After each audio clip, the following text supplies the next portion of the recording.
Berada. Nah, kali ini aku akan bahas seputar informasi ya tentang produk elektronik ya. Sudah pastinya di belakang saya adalah air conditioner atau kita sebut dengan AC.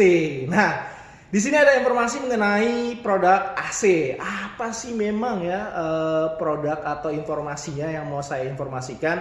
Nah, biasanya Sobat Fauzi di sini kalau beli elektronik, kulkas, mesin cuci atau produk lainnya itu ya udah beli aja ya. Tapi tidak dengan air conditioner. Kenapa tidak? Karena AC ini sesuai dengan kebutuhan yang diinginkan Sobat Fauzi semuanya. Nah, aku punya tips bagaimana cara memilih AC dengan sesuai dengan kebutuhannya. Nah, ada 4 faktor yang memang kita harus tahu nih ya sebelum kita mau membeli AC. Apa aja sih ya?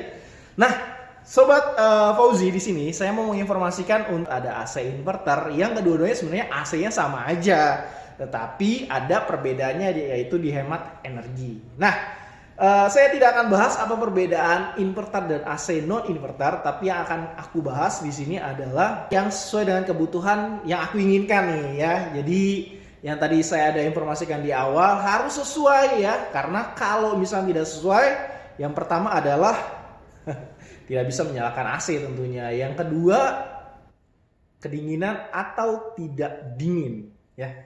Nah, ada tipsnya ya. Tadi ada 4 triknya atau 4 tipsnya ya. Yang pertama adalah Sobat Fauzi harus mengetahui kondisi listrik di rumahnya itu berapa watt ya. Jangan sampai misalkan listrik di rumah Sobat Fauzi 450 watt tapi mau menggunakan AC 1 PK. Itu tidak bisa ya.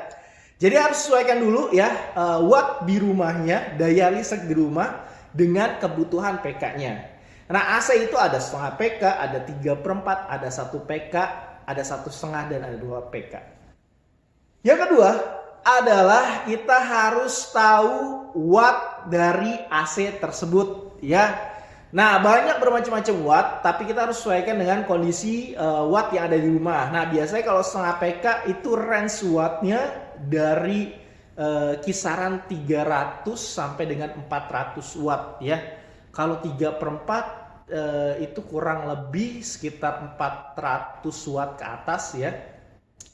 Tapi kalau misalkan 1 PK itu biasanya 600 watt ke atas. Nah, yang ketiga adalah kondisi di rumah. Nah, Sobat Fauzi harus mengetahui wilayah atau kondisi di rumah Sobat Fauzi semuanya. Nah, biasanya ini akan mempengaruhi dari tingkat pendinginannya. Kalau misalkan Sobat Fauzi rumahnya di Tanjung Priok ya, itu kan kondisinya panas ya. Dengan di Bogor itu pasti berbeda. Jadi harus tahu dulu lokasi yang diinginkan untuk menggunakan AC tersebut. Nah, selanjutnya yang keempat, kita harus menghitung ukuran yang pas untuk AC yang mau kita pilih. Ada rumusnya nih Sobat Fauzi. Yang pertama adalah panjang kali lebar kali 500. Nah, rumus ini harus diingat semua dari Sobat Fauzi semua ya, karena ini akan mempengaruhi dari tingkat pendinginannya. Jadi contohnya ya, misalkan ruangannya 3 kali 4. 3 kali 4 12 ya. 12 dikali 500 misalkan 6.000 ya. 6.000 ini berarti harus berapa PK nih ya.